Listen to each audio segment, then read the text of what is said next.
Okay, magandang umaga po sa bawat isa. Good morning sa bawat isa na makikinig sa message na to. Ang ating pong pag-usapan nito ay about faith, the illustrations of faith that comes from God. Ang ating pong babasahin ay matatagpuan sa Hebrews 11. Babasahin na natin, although ang topic natin ay sa buong chapter 11 ng Hebrews, but we will only read from 1 to 22. Hebrews 1 to 22. Hebrews 11, 1 to 22.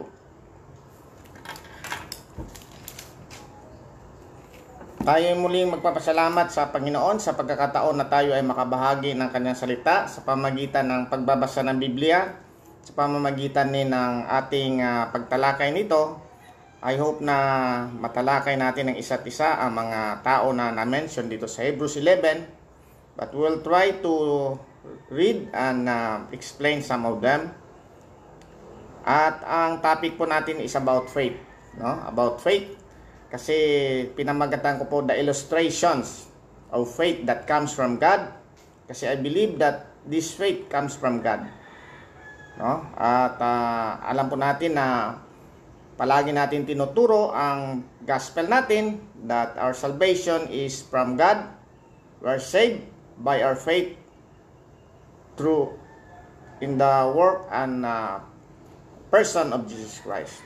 So, habang nag-aantay tayo, kasi ito ay maririnig sa mga replay, gusto ko lang i-mention yung ating gospel. Ng ating gospel ay we're saved by faith sa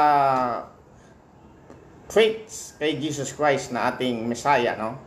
Because we are sinners, all people are sinners, at hindi tayo makaabot sa requirement ng isang perfect God, because God is very holy. Tayo ay makasalanan, ang mga tao ay makasalanan. Ang God, ang requirement ay perfect righteousness. So hindi tayo makaabot, no? So we cannot receive salvation by ourselves. Kaya pinadala ni God ang kanyang bugtong na anak na si Jesus Christ, at whoever believes in Him shall not perish but have everlasting life. So, in short, man is parang sinner. God is holy. Hindi natin maabot. Maabot lamang natin ito kung bibigyan tayo ng grace ng Panginoon kay Jesus Christ, and we can only obtain it by believing on the Lord Jesus Christ, ang kanyang ginawa, at kung sino talaga siya, at we can only receive it by faith. No, that is the channel or conduit of the grace that comes from God, the salvation that comes from God by faith. So, ang ating pong gospel is, our salvation is not by works, but by the finished work of Jesus Christ. No? Doon sa finished work of Jesus Christ. By grace, through faith in the Lord Jesus Christ. So, yan po ang ating gospel habang inaantay natin na pumapasok yung mga tao. We will start in 1 minute. Mapapakita natin dito na the illustrations, mga illustration sa Bible about the faith that comes from God. No? Kasi babasahin po natin ang nakasulat dito sa Hebrews. So, mayroon po tayong tatlong topics. Una-una, the survey of Old Testament witnesses. Pangalawa, ano ba yung learning natin dito sa mga sinusulat? At ang pangatlo po, anong purpose? So, that is our topic for today. The illustrations of faith that comes from God. Number 1, the survey of Old Testament witnesses, yung mga sinulat dito. Number 2, what can we learn from that? Number 3, the purpose of these illustrations of our faith. So, habang yun po ang ating tapos we will end with that. So, ngayon, babasahin ko po ang Hebrews 1 to 22. Okay? Ulit po, magandang umaga sa bawat isa. Ang ating pong topic sa umagang ito ay the illustrations of faith that comes from God. At tapos, pag-usapan natin yung mga survey ng mga Old Testament witnesses. Ira-rundown natin sila. Number 2, ano bang matutunan natin dito? Number 3, anong purpose nito? Babasahin natin ang Hebrews 11, 1 to 22. But ang ating pag-usapan po ay buong chapter ng Hebrews 11. The faith chapter ito ang tawag nila dito, the faith chapter. Okay, magandang umaga muli sa bawat isa. Ang ating pag-usapan is the illustrations of faith that comes from God. Ang ating pong bahagi ay the survey of Old Testament witnesses. Ra-rundown natin. Number 2, what can we learn from them? And number 3, what is the purpose of illustrating this one? So, babasahin ko po ang Hebrews 11, 1 to 22. Now, faith is the substance of things hoped for, the evidence of things not seen, for by it the elders obtained a good testimony.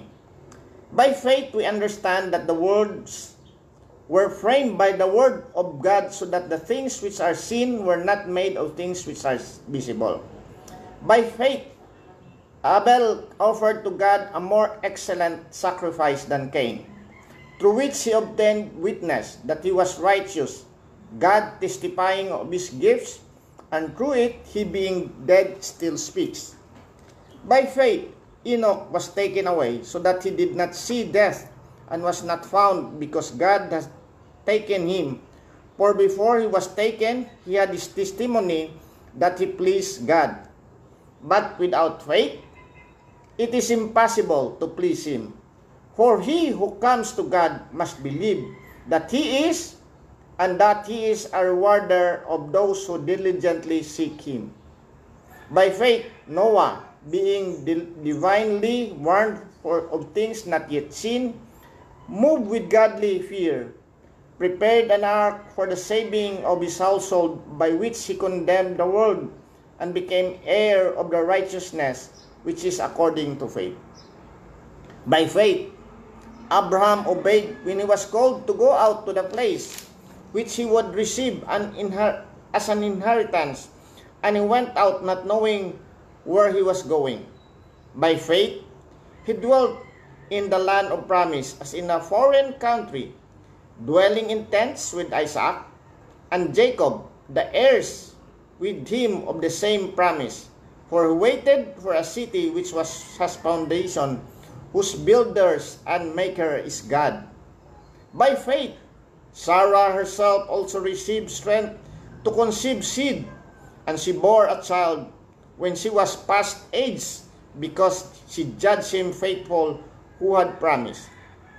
Therefore, from one man, and him as good as dead, were born as many as the stars of the sky in multitude, innumerable as the sun, which is by the seashore. These all died in faith, not having received the promises, but having seen them afar off, were assured of them, embraced them, and confessed that they were strangers and pilgrims of the earth. For those who say such things declared plainly that they seek a homeland, are truly, if they had called to mind the country from which they had come out, they would have had opportunity to return. But now they desire a better, that is, a heavenly country. Therefore, God is not ashamed to be called their God, for he has prepared a city for them. By faith, Abraham, when he was tested, offered to Isaac, and he who had received the promise offered up his only begotten son, of whom it was said, "In Isaac your seed shall be called," concluding that God was able to raise him up, even from the dead, from which we also receive him in figurative sense. By faith Isaac blessed Jacob and Esau concerning things to come. By faith Jacob, when he was dying, blessed each of the sons of Joseph, and worshiped, leaning on the top of his staff. By faith Joseph, when he was dying, made mention of the departure of the children of Israel, and gave instruction concerning his bones. So yun po, pwede nating basahin mamaya ang mga sumusunod, pero yun lang ating verses.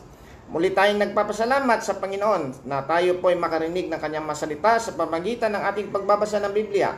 At alam po natin na ang kanyang mga salita ay makapangyarihan ito, hindi ito babalik sa kanya na walang nagagawa sa ating mga buhay. No? So tayo muna ay manalangin bago tayo magsimula. Panginoon naming Diyos na aming Ama, muli kaming nagpapasalamat Lord sa pagkakataon na to Lord na binigay mo sa amin. Maayos ang aming pangatawan, binigyan mo kami ng oras upang makarinig na iyong mga salita. Alam po namin Lord na hindi aksidente ang aming pagkapunta o pagka-tune in dito or pagka-rinig ng iyong mensahe sa pamagitan ng aming pagbabasa. Ito Lord ay iyong plinano before the foundation of the world upang marinig namin ang mga salita. At patuloy namin pinapanalangin Lord na mabuksan sana ang aming espiritual na pag-iisip.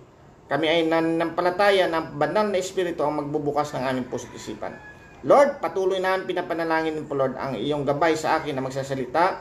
Salamat po Lord sa pribilehiyo na to na binigay mo sa amin, sa akin. Alam ko po Lord na hindi ito normal na kami Lord ay makapagbahagi. Hindi lahat ay binigyan ng pagkakataon upang makabahagi na yung masalita. Bless mo ako Lord na maging maayos ang aking pagdi-deliver. Hindi ako kundi ang banal na espiritu Lord, upang ang iyong mensahe sa makikinig ngayon at sa mga sunod na araw ay mapaabot sa kanila Lord. Salamat muli Lord at dalangin namin to Lord sa pangalan ni Jesus, naming Panginoon at tagapagligtas. Amen. Magandang umaga ulit mga partners sa tennis court. Tayo po ay binigyan ng pagkakataon na makarinig ng kanyang mga salita sa pamagitan ng ating online Bible study. At alam po natin na ito ay isang medium, isa sa mga media na gagamitin ng Panginoon upang tayo po ay makarinig. So sa umaga po ito ay babalikan natin ang mga faith. Una-una, survey. Ang ibig sabihin ng survey, babalikan natin ang mga naka-mention ng mga tao dito sa Old Testament kasi some of those people are not familiar. Tayo ding makikinig ay hindi tayo familiar kung sino yung mga tao na yon. So number 1, kailangan natin the survey of the Old Testament witnesses. Number 2, kailangan nating ano ba yung matutunan natin dito? At pangatlo, ano yung purpose nito? So, unang-una po, ang Hebrews po, the book of Hebrews is written for people na mayroon nang alam sa Old Testament. So, ito po ay parang sinulat upang yung mga nagdadalawang isip, no? Nagdadalawang isip, lalo na ng mga Jews sa kapanahonan nila, na patuloy na mananampalataya, na matuloy na mananampalataya. Kasi alam po natin sa kapanahonan na may dalawang klaseng mga Hudyo. Yung mga believing Jews at saka unbelieving Jews. So, si Jesus Christ at saka si Moses, yung mga pinagsasabi natin dito mamaya, sila yung mga remnants of the believing Jews na pinapreserve yan ng Panginoon upang makarating talaga ang Messiah na si Jesus Christ sa panahon ng mga Roman Empire at saka panahon na ni Jesus Christ. Pinanganak si Jesus Christ. Kaya nga sabi sa Galatians 4:4, in the fullness of time, God sent His Son, born of a woman, born under the law to reclaim or to save those who are under the law. Because we're under the law, people here are under the law, they cannot be saved by following the law. Yan ang purpose dito. Kaya nga pinipresent si Jesus Christ na to. He is greater than Moses, He is greater than the angels, He is greater than other things. So dito ay sa chapter 11 ng Hebrews, ito po ay yung sinasabing faith chapter.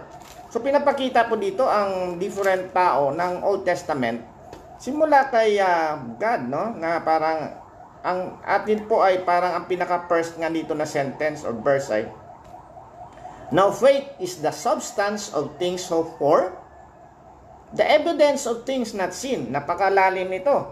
The substance of things hoped for, yung mga pinapangarap natin pa, no? Siyempre, kung tayo po ay natural mind pa, ang ating mga pinapangarap ay natural things lamang. But if we're already regenerated or born again or binago na ng Panginoon, tayo ay magkakaroon ng bagong hope na nandun sa future, which is eternal life. And sabi nga, the evidence of things not seen. No? So parang napakalayo ito sa natural mind. Pero bang evidence na hindi nakikita? Sa rule of court po, sa natural mind, sa natural people, sa natural na mga sa korte, hindi pwede yung evidence na hindi nakikita. So, this is more on a spiritual. Faith is the substance of things hoped for, the evidence of things not seen, for by it the elders obtain a good testimony. So, nauna-una, the elders of the Old Testament give a good testimony, no? So parang pinapakita natin. Kaya nga unang portion natin ay ira-round down natin sa survey natin.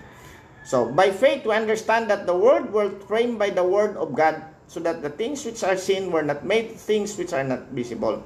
So una-una pinapakita dito na ang debate po ng the beginning or the Genesis ay hindi na po debate yan, kasi kung mayroon tayong faith, ganito ang pag-iisip natin. By faith we understand that the worlds were framed by the word of God, so that the things which are seen were not made of things which are visible. So, ito ay parang sinasabi dito na parang the word of God, yung si Jesus Christ, ang word of God, siya yung paraan o siya yung gumawa ng mundong ito. So, hindi na debatable kung totoo yung Genesis na tayo ay ginawa talaga ng Panginoon. O ginawa ang beginning, in the beginning, God made the heavens and the earth, no? So nga, Bereshit bara Elohim et hashamim eretz. No? Yan ang Hebrew, kasi tinignan ko yung Hebrew. Talagang God, Elohim, yung Yob, Hey, Bob, Yob, yung hindi nila ma-pronounce na pangalan ng Creator of God, na siya talaga yung gumawa ng heavens, the heavens, plural, and the earth, no? So, ngayon, napupunta tayo sa number 1. No? Una-una, titingnan natin si Abel. Una, si Abel, God offered to a more excellent sacrifice than Cain. So, bakit more excellent sacrifice than Cain? No? Alam po natin sa Genesis, hindi na natin babasahin, si Abel ay naghandog ng kanyang mga tupa. Galing sa firstborn ng kanyang mga tupa. No? Si Cain ay naghandog ng mga halaman, vegetables. Pero ang nakalagay dito, through which he obtained witness that he was righteous, God testifying of his gifts, through it, he being dead still speaks. Although, pwede rin sa pananaw natin na parang mas taos-puso ang pag-aalay ni Abel kay Cain, pero mayroong sistema ang Panginoon na yung blood, no? Kaya nga ang unang ginawa ng Panginoon, nung nahubaran si Adam at saka si Eve, ang ginawa ng tao, nagtahi sila ng mga dahon, tapos nilagay nila sa kanilang mga katawan. Yan ang natural mind. Pero ang ginawa ng God, nagkatay siya ng tao, ginawa siya ng tunic. So, the first sacrifice, the shadow of first sacrifice, ay kay Adam at saka sa Eve. Kaya nga, mayroon silang parang pointer na in the later part, mayroon talagang mamamatay. Kasi kay Adam at saka Eve pa lang, mayroon na namatay na tupa to cover their subs. Kasi binigyan sila ng parang damit na galing sa tupa na skin or something na kanilang isusuot. So dito din ay pinapakita rin na mayroong sistema ng Panginoon na ang inoffer ni Abel is blood, something like blood. He killed a sacrifice.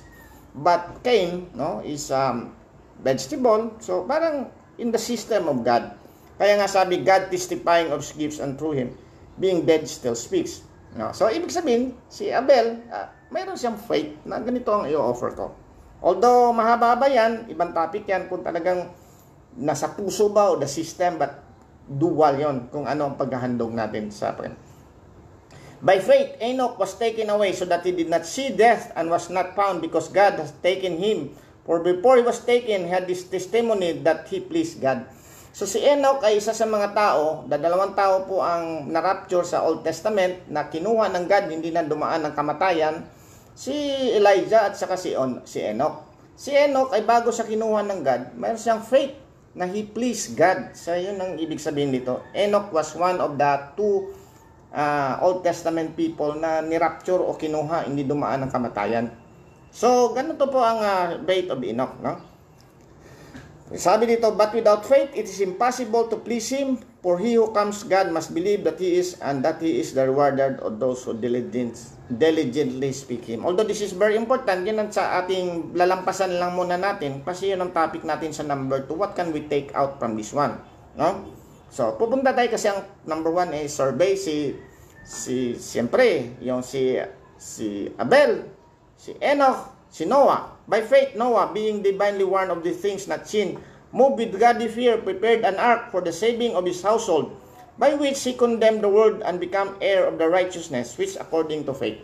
So si Noah, although kinakansawan siya, 100 years niya ginawa yung ark of the ark na talagang magliligtas kanila sa kapahamakan. Kasi sa Genesis nga, chapter 1 to 6, biglang tinang 1 to 6 lang, pagka 7, nilunod na ng Panginoon ang mundong ito. So, He instructed Noah na to build an ark, no? Ang ark na yan ay parang laki na ay parang 300 feet by 75 feet by 45 feet, something like that. Parang ang haba nun ay doble ng 2 football field. Ang width ay kalahati ng football field. At ang height ay parang 3 stories or 4 stories sa atin. Kasi about 13 meters ang height niya. So imaginein mo mayroong ang football field, hatiin mo yan. Tapos ilagay mo yung kalahati doon sa unahan. Yun ang size ng ng dalawa, parang 1.5 size ng football field sa length. Ganon. At it took them about 100 to 120 years to build this one, no? Kaya nga may faith si Noah na dahil dito in-acknowledge din si Noah na righteous, no? By faith, no? Number 4, Abraham obeyed when he was called out to place which he would receive an inheritance and went out not knowing where he was going. No? Si Abraham ay by faith lang. Pinili siya ng God. Sabihin, pumunta ka doon sa aking promised land, sa Kanaan, at bibigyan kita ng maraming inapo kasing dami ng buhangin sa dagat, sa seashore, and kasing dami ng mga bituin sa langit. So, hindi pa alam ni Abraham doon. By faith, he dwelt in the land of promise as a foreign country, dwelling in tents with Isaac, Jacob, the heirs with him, the same promise. So, ang promise niya, 3-in-1 yan. Si Abraham, Isaac, and Jacob. Kaya nga pag sinabing the promise of Isaac, kaya nga sinabing 430 years bago dumating si Moses na yung batas. Bakit 430 years? Kasi doon sinimula kay Jacob. So although pinramis kay Abraham, matagal yan. Abraham, Isaac, and Jacob. No? Sabi dito, for he waited for a city which has foundations, whose builders and makers God. So they're waiting for not a physical city, but they're seeing the city that the maker, the foundation is made by God, no? Yun ang faith nilang tatlo, ni Abraham, Isaac, and Jacob. Nagtayo sila ng mga tents. Doon lang sila nakatira sa tents, sa wilderness. Wala silang permanent place. Although mayaman sila, wala silang permanent place. Pero yun ang kanilang faith, na talagang lalakbay-lakbay lang kami, journey lang kami dito, at we're expecting a city whose builders and maker is God. By faith, Sarah herself also received strength to conceive seed. She bore a child when she was past age, because she judged him faithful who had promised. Therefore, from one man and him as good as dead, were born as many as the stars of the sky in multitude, innumerable the sun which is by the seashore. So, si Sarah ay matagal na siya. Ang promise sa kanya ay 65 years old siya. After 25 years, sabi na, hindi na yata ako mga anak. 90 years siya nanganak. So, imagine mo yung faith ni Sarah. Tapos sabi, tumawa pa nga si Sarah eh. Sabi ni Sarah, ngayon pa ba ako mag-enjoy 90 years? Mag-enjoy pa ba ako nito? Mga anak pa ako. Pero, pinangako ng Panginoon yan, and by faith, talagang doon sa hindi kay Ismael ang dadaan ang Panginoon, kundi kay Isaac na anak ni Sarah, na 90 years old na siya. Tapos si Abraham ay 100 years old. But doon, kasing dami ng mga buhangin sa baybayin at kasing dami ng stars sa langit. So, tapos na tayo kay Sarah. Punta naman tayo dito na these all died in faith, not having received the promise, but having seen them afar, of this assured of them. Skip muna natin yan kasi yan ang part 2 natin. Pupunta ulit tayo kay Abraham nung inalay na niya si Isaac by faith. When he was rested, by faith Abraham, when he was tested, offered up Isaac. And he who had received the promise offered up his only begotten son.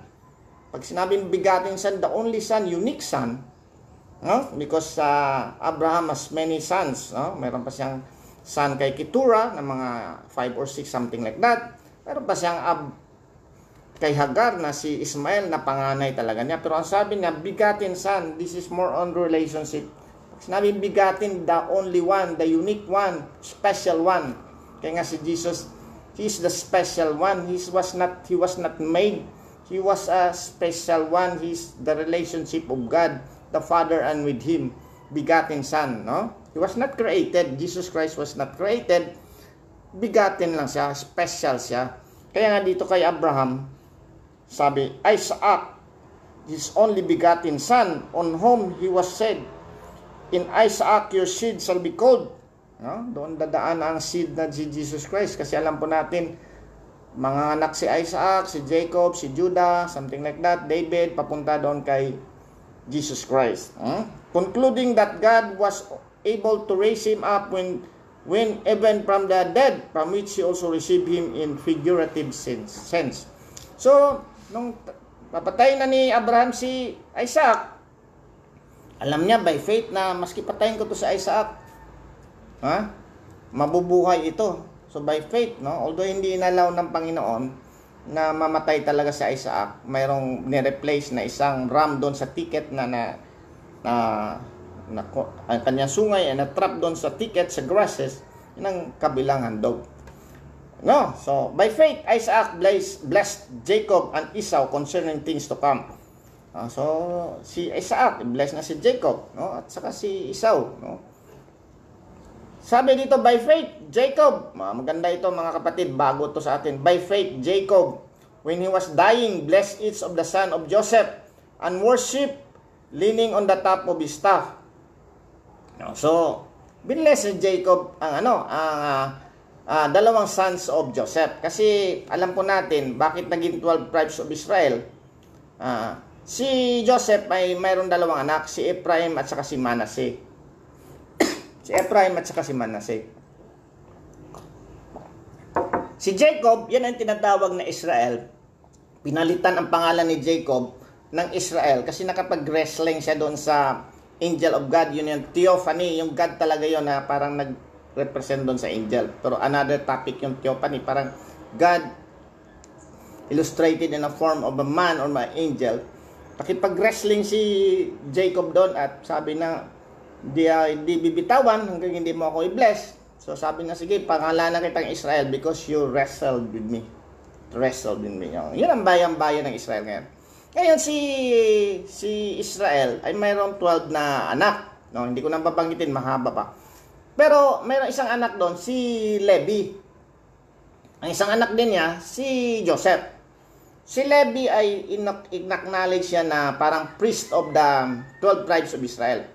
So, ang trabaho ng priest doon, hindi siya pagmamanahan, pero bibigyan siya ng portion sa mga tithes doon sa mga 12 tribes na yan, bibigay sa kanya. So, 10% ng mga kinikita doon sa mga another tribes, ibibigay kay Levites to be the priest.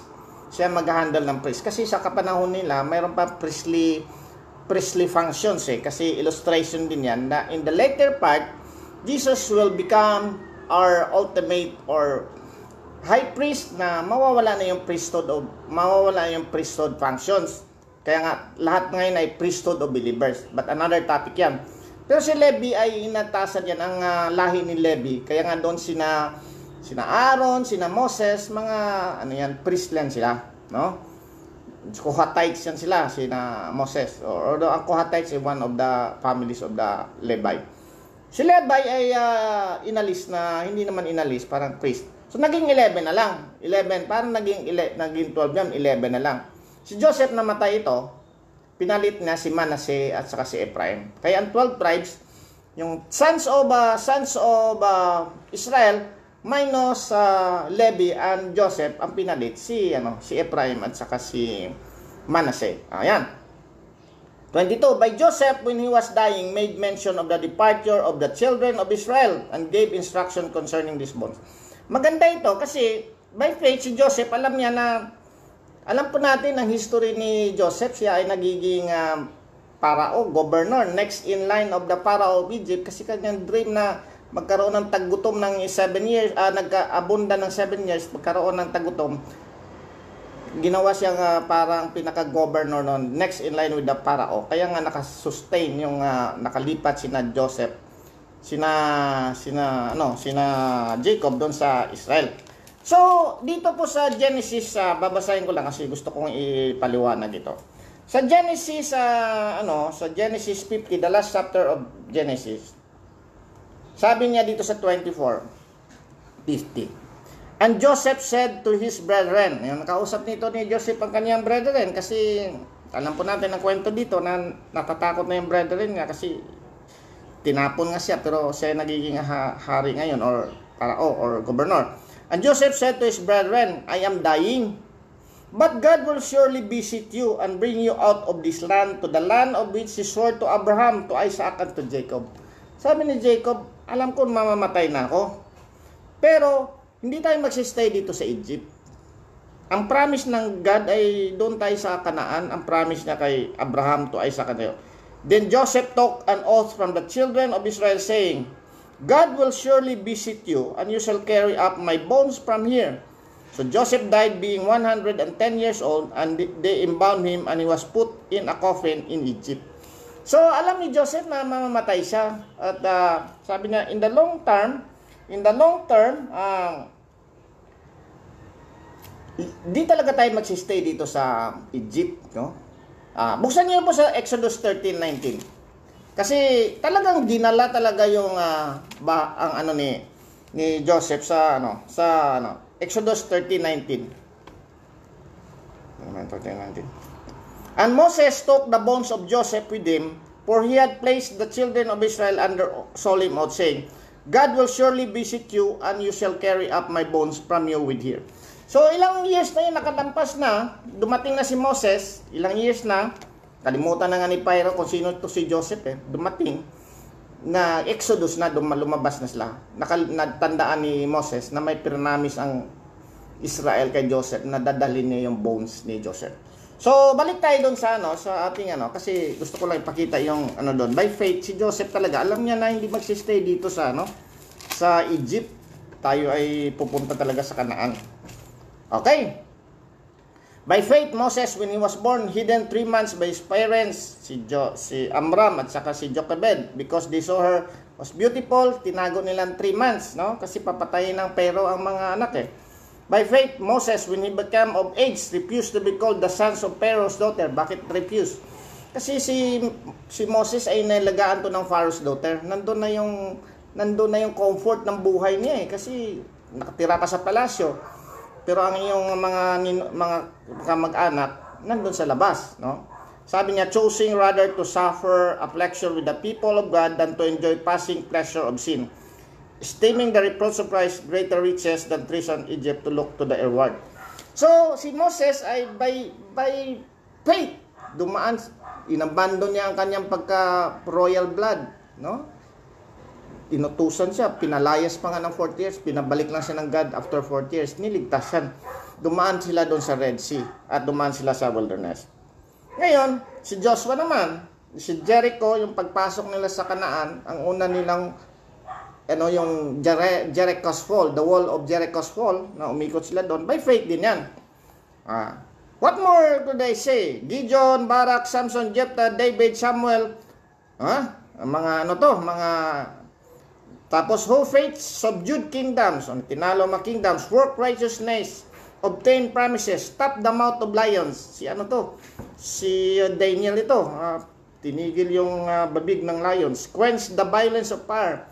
Si Eshak, Shadrach at Abednego na tinapon doon sa horno. Quench the violence of fire. Escape the edge of sword. Out of weakness were made strong. Naging matapang yung mga Israelites. Duwag sila but binapang. Others were tortured, not accepting deliverance that they might obtain better resurrection. Okay?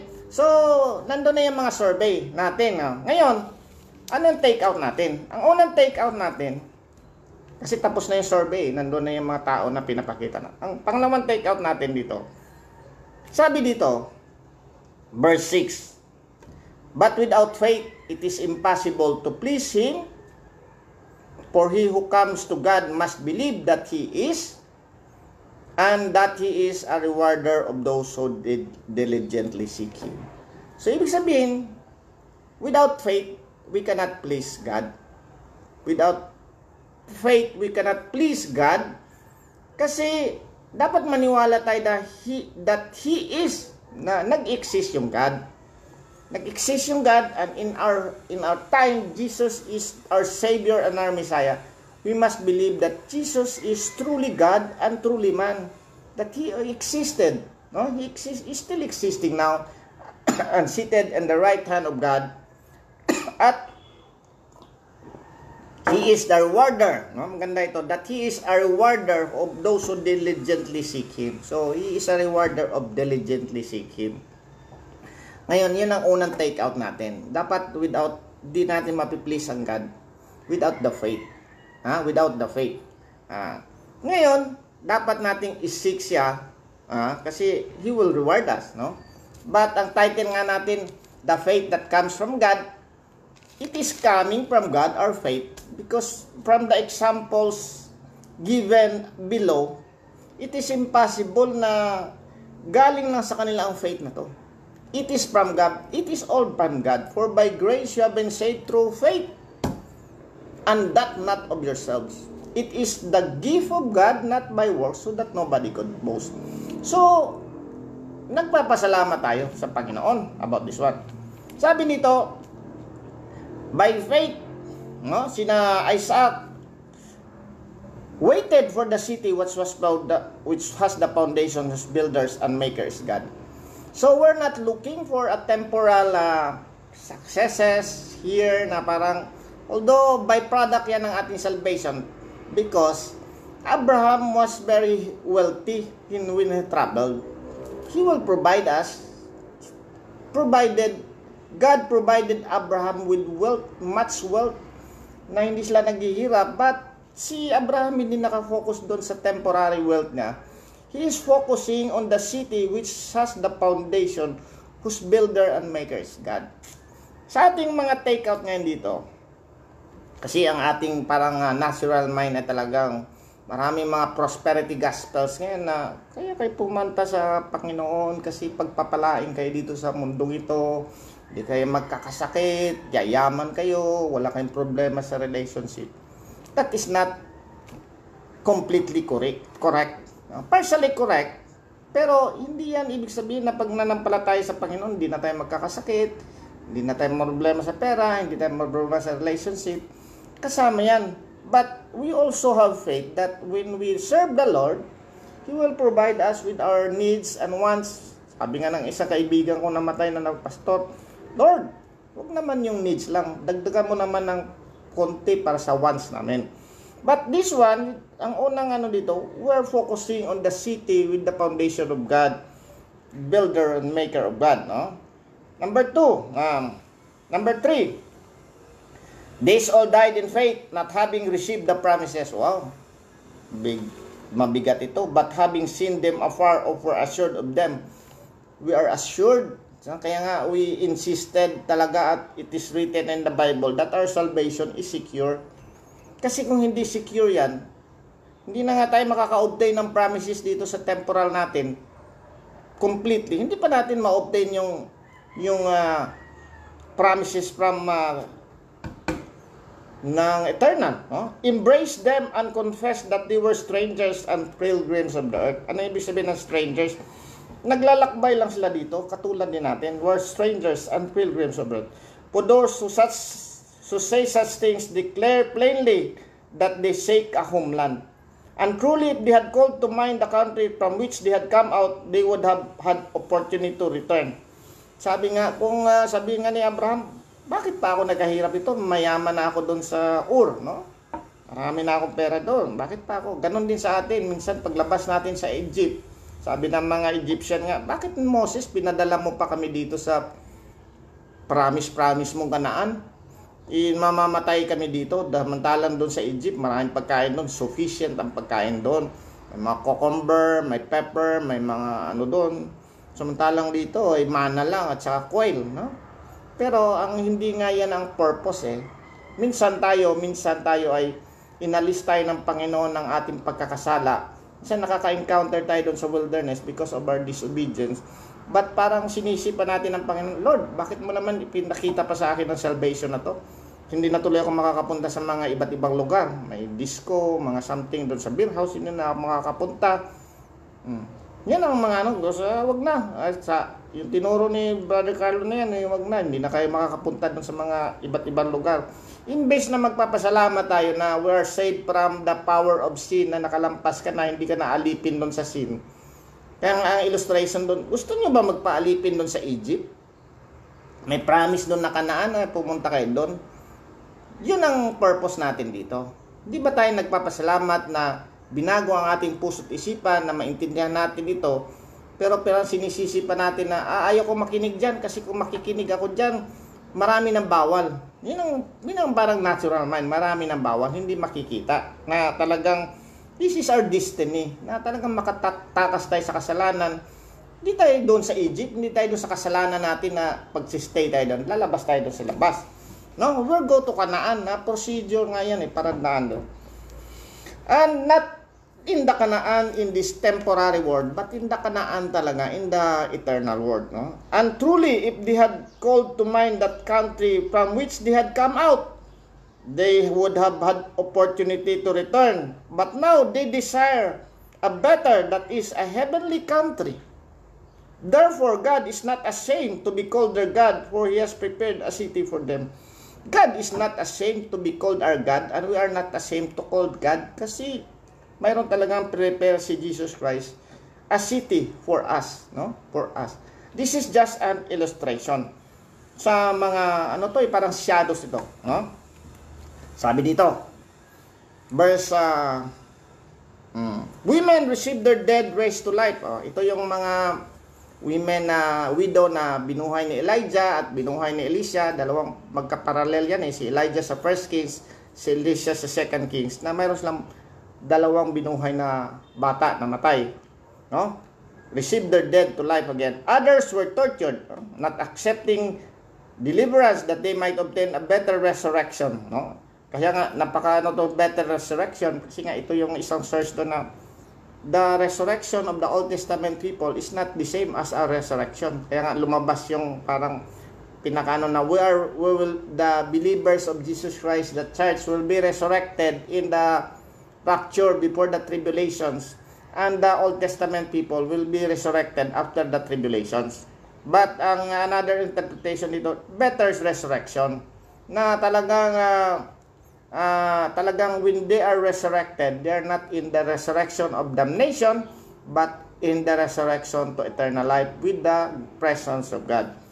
Still others had trials and mockings and scourging, yes, and chains and impression. Yung mga sina Peter, sina John, pinagpuputulan ng mga ulo to, no? Ng mga disciples. They were stoned, they were sawn into two, hinati. Were tempted, were slain in the sword. They wandered about in sheepskins and goatskins, being destitute, afflicted, tormented, on whom the word was not worthy. They wandered in deserts and mountains, in dens and caves on earth, and all this having obtained a good testimony through faith, did not receive the promise. God having provided something better for us, that they should not be made perfect apart from us. These are given by God as illustrations for us. They have not received the promise here temporarily. They have not received the promise here temporarily, but they received the promise sa heavens talaga. But these are given. And all these have obtained a good testimony. Para may testimony sa atin, para makita natin na mayroon silang faith. Although, pag titingnan mo ang mga tao na to, they're not perfect, no? They're not perfect. Talagang ang illustration ng kanilang pagkasuwail talaga very obvious din talaga They're not perfect. Pinapakita lang dito na they have the faith na talagang nananampalataya sila, na talagang mayroon talagang future na city, future place, that is the eternal place. God having provided something better for us, that He should not be made perfect apart from us. So, bakit po ito, pupunta na tayo sa number 3, bakit po sinulat ito, the survey of the Old Testament witness? Basahin natin ng chapter 12. The purpose of this one, no? Therefore, we also, since we are surrounded by so great a cloud of witnesses. No? Mayroong mga witnesses sa Old Testament. Pwede rin natin sabihin mayroon din mga witnesses sa mga New Testament din na makikita. Pero more on the Old Testament witnesses ito. Let us lay aside every weight and the sin which is so easily ensnare us. Ulitin ko. Therefore, we also, since we are surrounded by so great a cloud of witnesses, let us lay aside every weight and the sin which so easily ensnare us. So, tanggalin na natin, and let us run with endurance the race that is set before us. Verse 2, looking unto Jesus, the author and finisher of our faith, who for the joy that was set before Him. No? Mayroon ding sinet na joy kay Jesus Christ na after your death, no? Babasahin ko lang. The author of finisher of our faith, who for the joy was set before Him, endured the cross, despising the shame, and has sat down at the right hand of the throne of God. Jesus Christ also is like us. He was tempted like us, kaya nga sa Hebrews 2:14 and 4:15, the same as. Pero ang purpose ng bakit pinapakita ito, again, the title of this message is the illustrations. Mga illustrations of faith na nasa Biblia mababasa natin kasi ang salvation comes from the Jew, mababasa natin yan. That comes from God. All is of God. Mahirap mang intindihin ito. Maraming magrereklamo. Ang faith natin is all from God. Kasi kung hindi from God ito, meron makakasurvive nito from sarili lang. Our fresh prophets nothing, only the Spirit that gives life. If you are not born again, if you are not regenerated, if you are not given the faith that to repent, then you cannot do this one.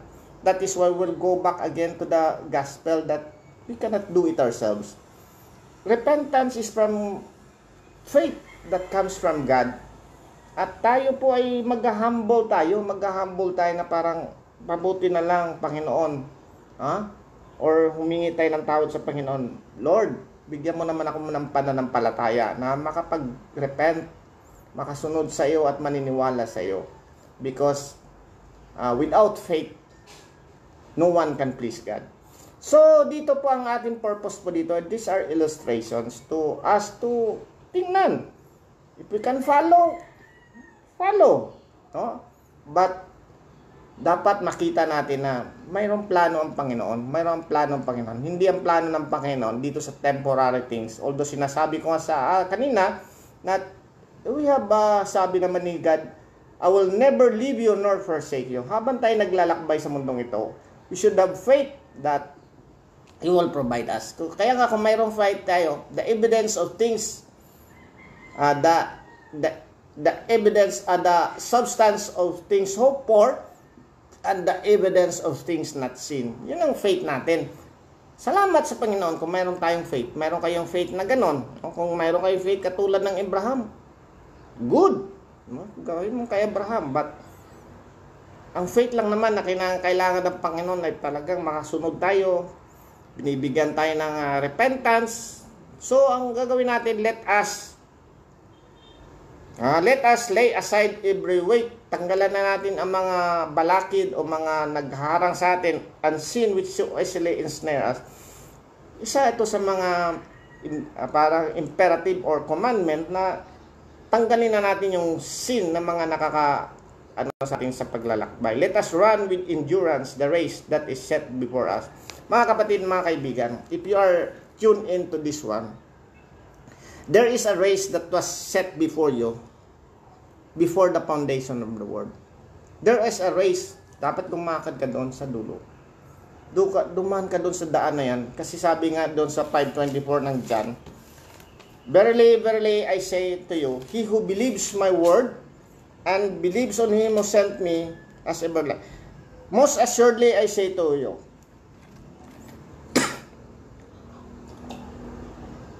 most assuredly, I say to you, he who hears my word and believes in him who sent me has everlasting life and shall not come into judgment, but has passed from death into life.